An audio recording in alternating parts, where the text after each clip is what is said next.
ਵਧੀਆ। ਉਮੀਦ ਕਰਨੇ ਆ ਸਾਰੇ ਖੈਰੋ ਅਫੀਅਤ ਨਾਲ ਹੋਣਗੇ।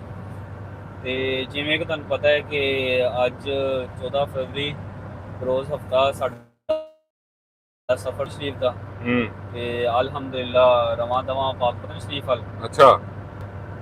ਤੇ ਮੋਟਰਵੇ ਤੇ ਜਿਹੜਾ ਵਾ ਉਸ ਤਕਰੀਬਨ ਪੌਣਾ ਘੰਟਾ ਹੋ ਗਿਆ ਨਾ, ਤਕਰੀਬਨ ਪੌਣਾ ਘੰਟਾ ਹੋ ਗਿਆ।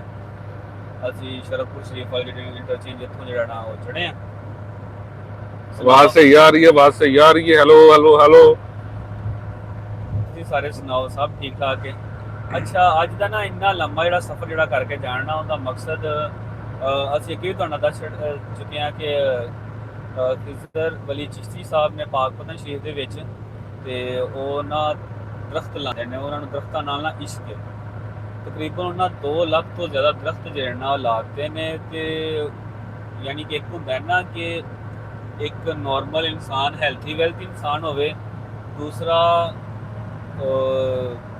ਕਿਹਨੂੰ ਕਹਿੰਦੇ ਹੋ